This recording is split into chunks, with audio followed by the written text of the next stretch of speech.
अभी अभी अपने सप्लाई चैप्टर को एक बार समराइज करते हैं अपने हिसाब से, क्योंकि बिखरा बिखरा चैप्टर में बहुत बड़ी रिस्पॉन्सिबिलिटी है टीचर की और स्टूडेंट की कि जब तक टॉपिक ग्रिप में मुट्ठी में ना आ जाए तब तक आगे नहीं बढ़ना चाहिए। और जो वीडियो वाले बच्चे ऐसे चैप्टर तो छोड़ छोड़ के आगे बढ़ रहे हैं ना कि हाँ हो गया हो गया हो गया मोटा मोटी हो गया मोटा मोटी हो गया, उन्हें लास्ट में कुछ हाथ में नहीं आएगा। ठीक है ना? तो हमेशा 15 मिनट एक्स्ट्रा दो, लेकिन चैप्टर अपने हाथ में लो। यदि कोई तुमको बोले भाई मैं तो सप्लाई चैप्टर पढ़ा देगा क्या, तो तुम बोलेगा भाई देख स्टडी मैट दे रहा हूं उसे पढ़ ले, क्योंकि तुम्हें भी पता है कि क्या पढ़ाऊं क्या, खाली सप्लाई में सेक्शन 7 तो मैं बता दूंगा, उससे काम होगा नहीं। तो आपको इसमें पढ़ाना क्या क्या ये देख लीजिए। सेक्शन 7 ऑफ CGST एक्ट, उसमें 7(1) है, ए है, डबल ए है, बी है, सी है, 7(2) है वो अलग पढ़ाना है, 7(3) तो कोई खास नहीं फिर भी बताना है, फिर 7(1) भी पढ़ा देना है, 7(1) भी पढ़ा देना है कि ये सप्लाई ऑफ गुड्स है, ये सप्लाई ऑफ सर्विस है। फिर आपको उसको बिजनेस की डेफिनेशन बताना है, सेक्शन 217 बहुत काम का है। फिर आपको कंसिडरेशन की डेफिनेशन बताना है, 231 ये भी बहुत काम की चीज़ है। गुड्स की डेफिनेशन बताना है, 252 ये भी बड़ी काम की चीज़ है यहाँ पे। सर्विस की डेफिनेशन बताना है, 2102 ये भी बड़ी काम की चीज़ है। फिर आपको उसको रिलेटेड पर्सन की डेफिनेशन बताना है, रिलेटिव की डेफिनेशन बताना है, मतलब फैमिली की डेफिनेशन, 249 की डेफिनेशन ये भी बड़े काम की चीज़ है। फिर आपको उसको थोड़े बहुत टर्म्स बता देना, नहीं सेक्शन 7 ऑफ IGST एक्ट पढ़ाना है, intrastate supply. Section 8 of IGST act पढ़ाना है, इंट्रास्टेट सप्लाई। एग्जम्प्टेड सप्लाई पढ़ाना है, सेक्शन याद नहीं आ रहा, 240 क्या था यार, 240 समथिंग था, अरे जाते देखो तो एग्जम्प्टेड सप्लाई चैप्टर के लास्ट में 247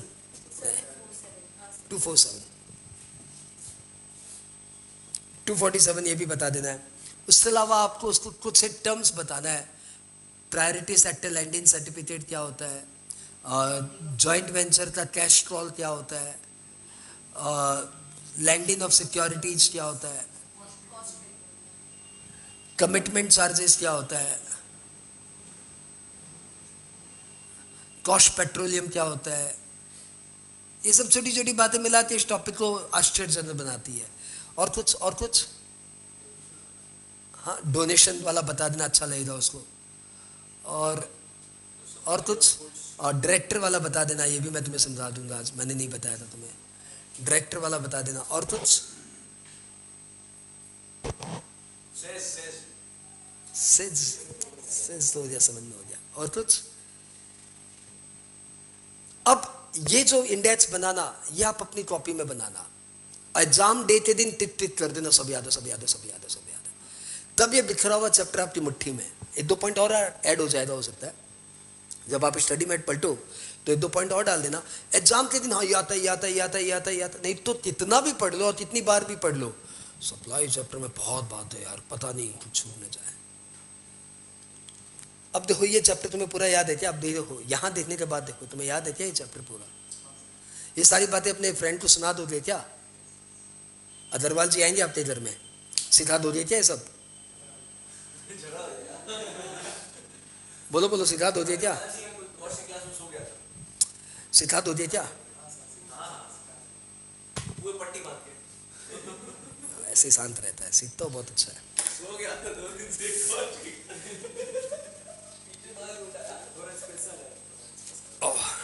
हम लोग बात कर रहे हैं एक लॉन्ग रिवीजन की।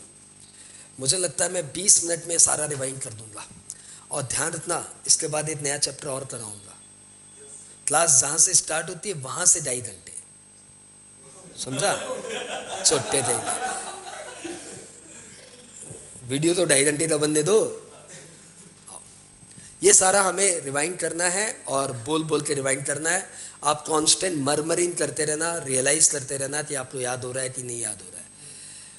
और यदि ये 20 मिनट हमने अच्छे से पढ़ लिया तो ये 20 मिनट शाहरुख खान वाले 70 मिनट है। ये ऑन करिए ऑडियो ऑन कर दीजिए, मेरे को भी ऑडियो रिकॉर्डिंग भेज देना।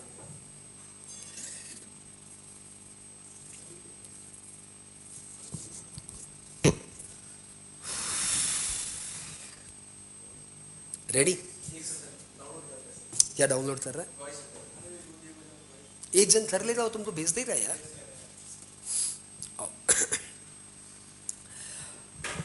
हमारा 4 क्लास की मेहनत के बाद सप्लाई चैप्टर रेडी हो गया है, और ये हमारा एक प्रयास है कि हम लोग इसको एक समराइज फॉर्म में अपने पास रख लें। सप्लाई चैप्टर में हमने सबसे पहले किया टैक्सेबल इवेंट। टैक्सेबल इवेंट मतलब कुछ ऐसी घटना जिससे टैक्स लायबिलिटी अक्रू होती हो। तो जीएसटी में वो घटना है सप्लाई, कि जैसे सप्लाई होगा वैसे ही टैक्स लायबिलिटी अक्रू हो जाएगी, ठीक है। तो it is an event which causes accrual of tax liability, and in the GST supply is the taxable event. What is supply been defined under section 7? As per section 7 subsection 1, supply includes, point number A, any sale, exchange, barter, lease, license, transfer, disposal, renting of goods or service made or agreed to be made for a consideration by a person for furtherance of business. इस point में हमें consideration सीखना है, business सीखना है, ये सब हम लोग डेफिनेशन बाद में करेंगे, पहले सेक्शंस पढ़ते जा रहे हैं।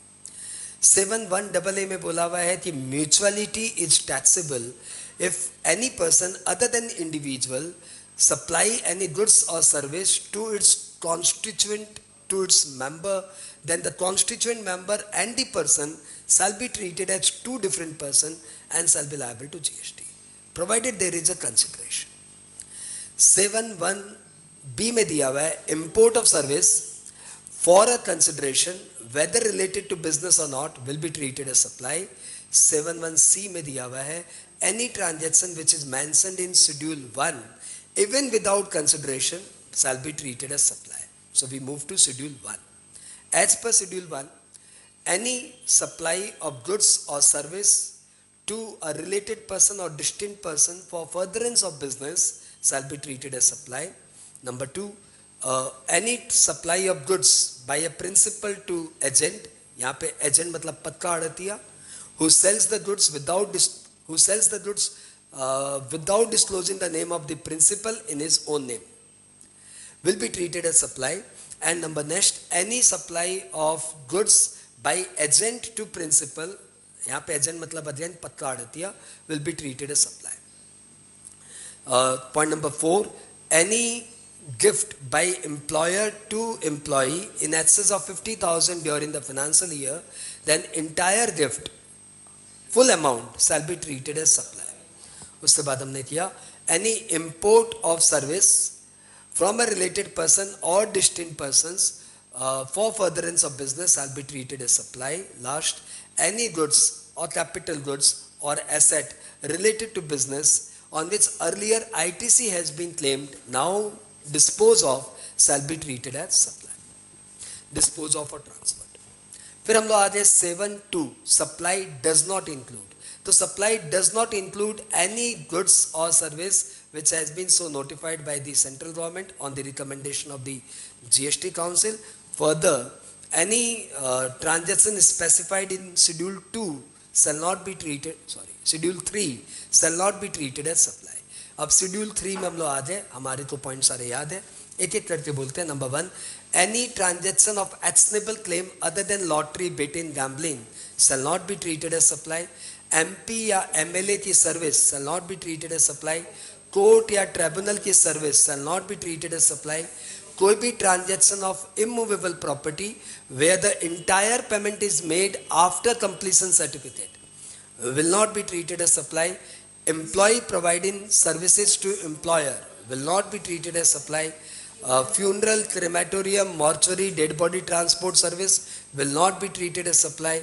Any supply of goods while the goods were lying in the custom warehouse by the importer to another person shall not be treated as supply. Any high sea transaction will not be treated as supply. And any supply of goods when the goods were lying out of Indian territory, out of taxable territory, to a place which is not falling under taxable territory without bringing the goods into India shall not be treated as supply. फिर हम लोग आते हैं 7(3) में, central government is having the power to notify on the recommendation of GST council that a particular transaction shall either be treated as SOG और SOS, supply of goods और supply of service. इस तरीके से seven करने के बाद हमें मालूम पड़ा कि कई सारे छोटी छोटी डेफिनेशन है जो हमें और चाहिए. तो let's move to those definition. सबसे पहले हम लोग करते हैं what is goods. As per section 2 subsection 52, goods includes, नहीं, goods means any movable property including actionable, चलो, any movable property other than money and securities but including actionable claim and standing crop or grasses etc which are attached to earth but agree to be severed before supply. ठीक है. फिर हम लोग ने किया service section 2 subsection 102 not out service. ठीक है. तो section 202 supply of service, service means anything other than goods, money and securities. Anything other than goods, money and securities but including any transaction of money in which consideration is charged as interest or any conversion of money from one denomination to another, one form of currency to another form of currency for a consideration shall be treated as service. बात clear. फिर हमने किया business as per section 2 subsection 17. सारे section अपने तो याद है. हाँ, section 2 subsection 17 business includes, goods and service means था, बिजनेस इंक्लूड्स है. Business includes any trade, commerce, manufacture, profession, adventure, vocation, wagering, whether there is a profit, whether there is a profitability or not, whether there is a profitability or not, for pecuniary interest, वो word था वहाँ पे, हटाओ. Number 2, any activity incidental or ancillary to above. नीचे था any activity in connection with commencement or closure of business. फिर था any society, association or club providing services to its member. फिर था any place where the entry fee is charged, where a consideration is charged for entering into the premises.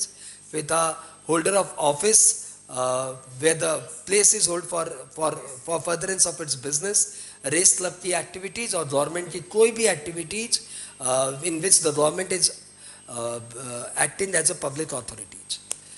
ये सब supply माना जाएगा. कुछ miss किया क्या? Volume and recurring and profitable, volume, recurring and continuity does not affect the provision. फिर 217 के बाद हमने किया 231 कंसिडरेशन. तो कंसिडरेशन में भैया ध्यान क्या रखना है? Something, consideration mean something in return for supply of goods और सर्विस.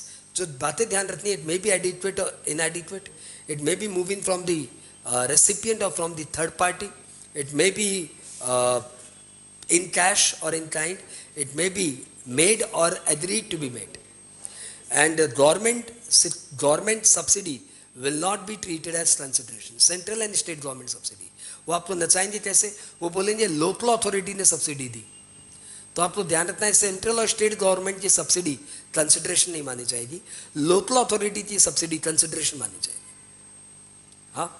उसके बाद 231B, उसमें हमने पढ़ा कि कोई भी एग्रीमेंट टू डू समथिंग और not to do something for in relation to supply of goods और सर्विस, उसकी monetary value shall be treated as consideration. और फिर हमने 231C में पढ़ा कि कोई भी डिपॉजिट कंसिडरेशन नहीं माना जाता अनलेस एंड अनटिल वो deposit in lieu of consideration लिया जा रहा. हाँ, सप्लाई ऑफ, हमने बिजनेस पढ़ लिया, हमने कंसिडरेशन पढ़ लिया, हमने गुड्स पढ़ लिया, हमने सर्विस पढ़ लिया. हम लोग रिलेटेड पर्सन्स में आते हैं. रिलेटेड पर्सन में आते हैं number 1, when one person control another, when two person together control a third party, when third party control two persons, when A control B, A and B are related, when A control B and C, then AB are related, AC are related, B and C are related. When A is controlled by B and C, then B and A are related, C and A are related, B and C are related. ये 3 point हो जाए. Partners of the firm are related persons, director and officers of the company are related persons, employer and employee are related persons, family member are related persons. What is family? Section 249. तो family includes बोल नहीं सकता. Includes बोलने में तो सब family है. Family हमेशा मीन्स में ही आएगा. तो फैमिली मीन्स एसएससी, उसके स्पाउस, उसके children. Point number A cover, point number B में एसएससी, उसके पेरेंट्स, उसके ग्रैंड पेरेंट्स, उसके brother sister who are wholly और mainly dependent on the SSC. ठीक है, तो ये सारी डेफिनेशन पार्ट हो गई। हम लोग यहाँ से देखो यहाँ तक आ चुके हैं। अब हम लोग आते हैं 7 IGST act, inter state supply. तो as per section 7 of IGST Act, subsection 1, where the place of supplier and when the location of supplier and place of supply are in two different state, two different union territory, one state, one union territory, then it will be treated as interstate supply. Import of goods shall be treated as supply in the course of interstate trade or commerce. 7.3, any supply of service where the place of supplier and where the location of supplier and the place of supply are in two different state, two different union territory, one state, one union territory are treated as interstate supply of service. 7.4, import of service shall be treated as supply in the course of interstate trade or commerce. 7 subsection 5 clause A, when the goods or service or both where the place of supplier is in India and the place of supply is outside India. Location of supplier is in India, place of supply outside India. It's treated as interstate supply. Supply of goods or service by or to a sage unit or sage developer shall be treated as in the course of interstate supply. 7.5C, जो intra नहीं है वो inter है। Sub section and clauses के साथ ही आता। अब हम लोग आ रहे हैं section 8 subsection 1, intrastate supply. Intrastate supply of goods shall be a supply where the location of supplier and the place of supply are located in same state or same union territory. However, where in case of sage unit or sage developer ये point नहीं लगेगा, in case of import ये point नहीं लगेगा, in case of foreign tourist under section 15 of IGST Act ये point नहीं लगेगा। 8.2 service लिए वही point repeat करेंगे।